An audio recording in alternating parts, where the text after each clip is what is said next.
Hello everyone, how are you all. I hope आप सभी बहुत अच्छे होंगे और आप सभी लोगों की प्रिपरेशन जो है वो बहुत अच्छे से चल रही होगी। This is Simran Kumar and I working in State Bank of India. So आज जो है हम इस वीडियो में बात करेंगे अबाउट जेआईबी सीआईबी कि किस तरीके से जेआईबी सीआईबी का एग्जाम होता है, किस तरीके से जो है इसका रिजल्ट डिक्लेयर होता है, इसका एलिजिबिलिटी क्राइटेरिया क्या होता है, किस तरीके से इसका पेपर होता है, किस तरीके से इसका इंक्रीमेंट होता है और ये जो सारे क्वेश्चन है इसमें हम देखेंगे।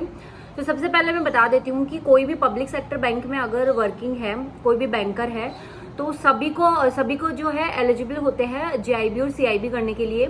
और इस तरीके से नहीं होता है कि जस्ट लाइक सपोज आप एसबीआई में वर्क कर रहे हो, कोई बैंक ऑफ बड़ौदा में है, कोई जो है बैंक ऑफ इंडिया में, उन सभी के लिए अलग अलग पेपर होता है। ऑल ओवर इंडिया जो होता है सेम पेपर होता है। कोई भी बैंक का एम्प्लॉय जो होता है अगर होता है, उनके लिए सभी के लिए जो होता है ऑलमोस्ट पेपर सेम होता है। ऑलमोस्ट नहीं, मतलब सारा सेम होता है। और इवन पीओ और क्लैरिकल अगर दोनों जैब और केप क्वालिफाई करते हैं तो उनके लिए भी पेपर जो होता है वो सेम होता है। उनके लिए अलग नहीं होता है, क्लैरिकल के लिए अलग लेवल का होता है और पीओ के लिए अलग लेवल का होता है।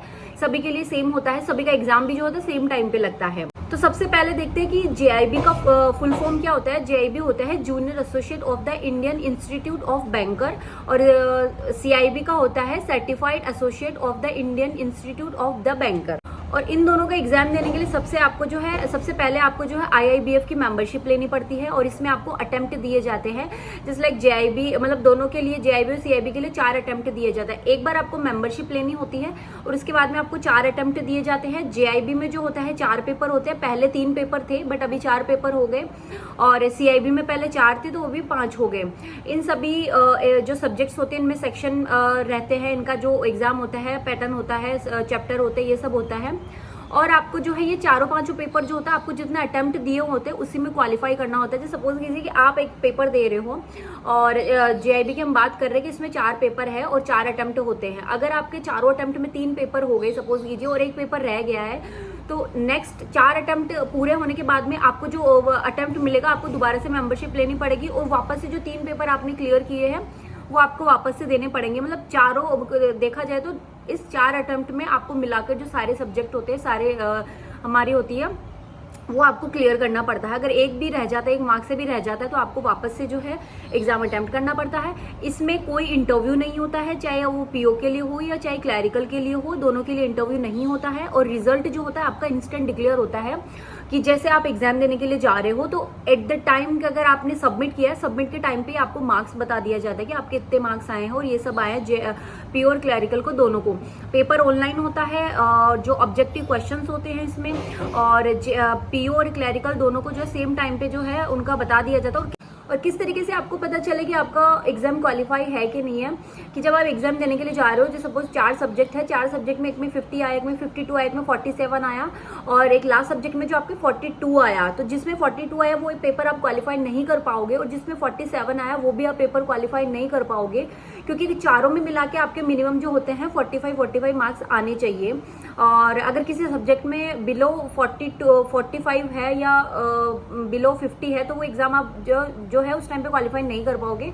तो जो आपके जो 2 सब्जेक्ट है जिसमें 50 या 50 अबव आए हैं तो वो पेपर आप क्वालिफाई कर पाओगे, और जो नहीं हुआ है सब्जेक्ट वो आप नेक्स्ट अटेम्प्ट में जो है वापस से अटेम्प्ट करके और क्वालिफाई कर सकते हो। ये दोनों जैब और कैब दोनों के लिए है और पीओ क्लैरिकल दोनों के लिए है। इसके बाद में देखते हैं कि किस तरीके से आपके इसमें इंक्रीमेंट होते हैं। कि इंक्रीमेंट क्या होता है कि हमारा हर साल जो हमारी ज्वाइनिंग डेट होती है उस ज्वाइनिंग डेट से हर साल जो है एक इंक्रीमेंट होता है हमारी सैलरी में, बेसिक में। तो ओवरऑल बेसिक देखा जाए, हमारा एचआरए देखा जाए, हमारा डीए देखा जाए, उनमें सब में जो है इंक्रीमेंट होता है। जो अगर आप जैब क्लियर कर लेते हो, क्लैरिकल के लिए आपके लिए एक जो होता है इंक्रीमेंट होता है और पीओ के लिए भी जो होता है एक इंक्रीमेंट होता है। और अगर सीआईबी क्लियर कर लेते हो आप तो क्लैरिकल के लिए 2 इंक्रीमेंट होते हैं और पीओ के लिए जो है 1 इंक्रीमेंट होता है। तो देखा जाए कि जैब और कैब दोनों को मिला के जो है क्लैरिकल के लिए 3 इंक्रीमेंट होते हैं और पीओ के लिए खाली 2 इंक्रीमेंट होते हैं, ये होता है। और किस तरीके से इंक्रीमेंट होता है कि आपका क्या होता है कि जिस आपके हर साल जो होता है एक इंक्रीमेंट होता है आपकी ज्वाइनिंग डेट से, तो जो वो नेक्स्ट ईयर जैसे सपोज ये 2024 है अभी, और जब 25 में आपका इंक्रीमेंट होगा और अभी आप जैब क्लियर कर लेते हो तो एक इंक्रीमेंट जो 25 में लगेगा वो आपका अभी लग जाएगा। मेरा आप ही के बैच का एक कैंडिडेट है कि जिन्होंने जैब और कैब क्वालिफाई नहीं किया है, उनका जो इंक्रीमेंट होगा वो नेक्स्ट ईयर लगेगा और आपका वो अभी लग जाएगा। तो इस तरीके से आपका बेसिक जो होगा वो भी इंक्रीमेंट हो जाएगा, उसमें भी इंक्रीमेंट होगा। और आपका जो एचआरए होगा, आपका जो स्पेशल पे होगा, आपका जो डीए होगा, ओवरऑल जो है आपकी सैलरी में इंक्रीमेंट होगा। और जिस डेट से आप कर लेते हो, जस्ट लाइक आप CIB आपने क्लियर कर लिया, तो जो अगर 25 में आपका 26 और 27 में जो आपका लगने वाला इंक्रीमेंट वो 24 में लग जाएगा। तो इस तरीके से आपको जो है बेनिफिट होता है कि आप एक बैच का कैंडिडेट है, तो उन्होंने क्लियर नहीं किया और आपने क्लियर कर लिया है, तो उनका जो 3 इंक्रीमेंट उनके 3 साल बाद लगेंगे वो आपके अभी लग जाएंगे। और CIB में भी यही होता है, क्लैरिकल और PO दोनों के लिए, कि जो अभी बाद में लगेगा वो अभी लग जाएगा। तो ओवरऑल जो है आप जो है किसी कंपेयर करोगे अपने बैच वाले से, तो उनसे ज़्यादा सैलरी आप ले रहे होते हो। इसके क्या बेनिफिट्स होते हैं? इसके बेनिफिट्स ये होते हैं कि एक तो आपका मॉनेटरी बेनिफिट होता है कि आपकी सैलरी इंक्रीमेंट होती है। कई बार हमारे जो अलाउंसेस होते हैं उनमें भी इंक्रीमेंट होकर आता है। और सबसे अच्छी बात ये होती है कि जो आप प्रमोशन लेने के लिए एलिजिबल होते हो, जैसे क्लैरिकल अगर कोई प्रमोशन लेता है विदाउट JIB CIB जो होता है आफ्टर 5 ईयर एलिजिबल होता है। बट अगर आप CIB JIB क्लियर कर लेते हो तो आप 3 साल बाद में एलिजिबल होते हो। और अब अगर आप JIB CIB दोनों कर लेते हो तो आप 2 साल बाद में एलिजिबल हो जाते हो। फिर आप TO का एग्जाम क्वालिफाई करने के लिए जो है एलिजिबल हो जाते हो। और अगर आप JIB CIB नहीं करते तो 5 साल बाद में जो है आपको प्रमोशन मिलेगा, जिसको GMGS बोलते हैं, कि GMGS के थ्रू जो है आपने प्रमोशन लिया है। तो इस तरीके से 5 साल बाद में जो आप प्रमोशन ले रहे हो वो आप 2 साल बाद में ही प्रमोशन लेने के लिए एलिजिबल हो जाते हो। और बैंक में कई बार होता है कि प्रीफर कोई भी पोस्ट होती है, कोई भी वर्क होता है, प्रमोशन होता है, उन लोगों को ज़्यादा प्रीफर किया जाता है जिन्होंने जैब और कैब क्वालिफाई किया होता है। तो ये भी बहुत अच्छी होती है। कुछ तरीके से क्या होता है कि आपको एक हर तरीके का नॉलेज हो जाता है, कि आपको मतलब एक पर्टिकुलर एक सेक्शन में जो होता है नॉलेज हो जाता है। तो आपको ये माना जाता है जैब कैब क्वालिफाई किया तो आप एक्सपर्ट हो। तो जो इंटरनल जो भी वर्क होता है, जो भी कुछ होता है, प्रमोशन, ये सब के लिए तो आपको जो है सबसे पहले प्रायोरिटी दी जाती है। और उसके बाद में अगर एग्जाम देखा जाए इसमें नेगेटिव मार्किंग नहीं होती है। आप देखोगे इसमें नेगेटिव मार्किंग होती है, नेगेटिव मार्किंग नहीं होती, इसमें ऑब्जेक्टिव क्वेश्चंस होते हैं बस। और ये सारा ओवरऑल जो जितने भी पब्लिक सेक्टर बैंक में सब में एक ही सेम ही प्रोसेस होता है। मतलब कई का किसी का होता है कि जैसे SBI में जो है हर साल जो इंक्रीमेंट होता है वो थोड़ा ज़्यादा होता है, बाकी जो बैंक होते हैं उनमें उनके कंपेयर में थोड़ा कम होता है। तो वो उन पर डिपेंड करता है कि आपका कितना इंक्रीमेंट होगा, वो आपके बेसिक पे कितना इंक्रीमेंट होगा, ये सब होगा, वो उनकी ऑर्गेनाइजेशन पे डिपेंड करता है। तो इस तरीके से बहुत सारे बेनिफिट्स होते हैं। आप एक अपने ही बैच के कैंडिडेट से जो है 5 साल पहले जो है आप आ जाते हो। मतलब अपने ही बैच का जो कैंडिडेट है 5 साल बाद में जिस काम को कर पाता है, अगर आप जैब कैब कर लेते हो तो 5 साल पहले आप एलिजिबल हो जाते हो। आपके मॉनेटरी बेनिफिट्स होते हैं और ये सब सारे सब कुछ होते हैं। अब हम देखते हैं कि एग्जाम का पैटर्न किस तरीके से होता है। देखो, सबसे पहले अगर हम बैंक एग्जाम क्वालिफाई करके आए हैं, उसमें क्या होता है, हमारी सब्जेक्ट्स होती है रीजनिंग, मैथ्स और इंग्लिश, ये सब होता है। तो जैब और कैब क्वालिफाई करते हो ना, तो इसमें आपका रीजनिंग, इंग्लिश और मैथ्स ये सब नहीं होता है। बट कहीं ना कहीं जो आपकी जो अगर अभी हम बैंक में काम कर रहे हैं, जो हमें जो बैंक से रिलेटेड जो भी क्वेश्चंस होते हैं वही इसमें आते हैं। लाइक बैंकिंग अवेयरनेस होता है, ये सब होता है। JIB में क्या होता है कि आपका एक सेक्शन होता है PPB, तो उसमें जो हम जो पढ़ते आए हैं, जो बैंकिंग अवेयरनेस हमने एज ए करंट अफेयर पढ़ी है, उससे रिलेटेड मतलब थोड़ा अपग्रेड होके जो होता है उसमें नॉलेज होता है। तो आपके लिए इसमें रीजनिंग और मैथ्स, इंग्लिश, इसका कोई लफड़ा नहीं होता है। यहाँ पे वही चीज़ें होती है जो बैंकिंग से रिलेटेड होती है।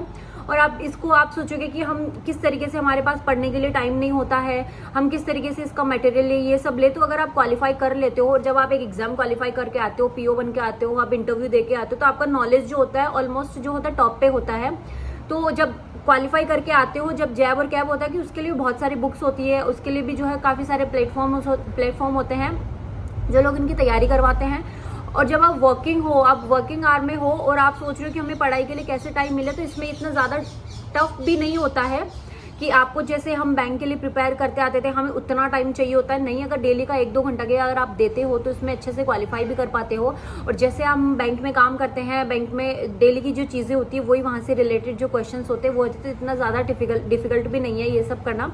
तो सबसे पहले क्या होता है कि JIB क्लियर करो। JIB क्लियर करने के बाद में अगर आपका JIB क्लियर हो गया, चारों पेपर क्लियर हो गया, तो नेक्स्ट अटेम्प्ट जो है आपको CIB करना पड़ेगा। और ऐसा नहीं आप ये सोच रहे हो कि JIB के लिए आपने IIBF की मेंबरशिप ली और आपने फर्स्ट अटेम्प्ट में चारों पेपर क्लियर कर लिए तो आपके पास में 3 अटेम्प्ट बनेगी, 3 अटेम्प्ट में जो है CIB कर लो। नहीं, CIB करने के लिए आपको अलग से जो है सब्सक्रिप्शन लेना पड़ेगा IIBF का। फिर वहाँ जो आपको अटेम्प्ट दिया जाएगा वहाँ ले दो। जिस अगर डेट से अगर आप जो है जैब क्लियर कर लेते हो, नेक्स्ट मंथ से जो आपका इंक्रीमेंट हो जाता है और नेक्स्ट वाले जो एलिजिबल आफ्टर 6 मंथ जो एग्जाम होता है उसके लिए आप एलिजिबल हो जाते हो। CIB करने के लिए आपको एक सर्टिफिकेट दिया जाता है IIBF की तरफ से और ये सब कुछ होता है।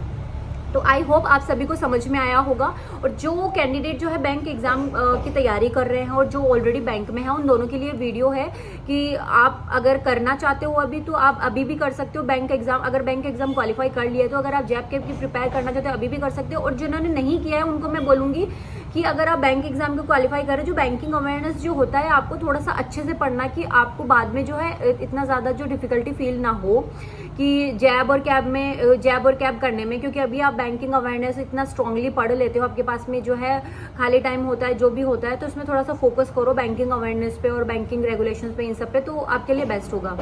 तो आई होप आप सभी को ये वीडियो समझ में आया होगा। तो आज के लिए इतना ही, तब तक के लिए बाय।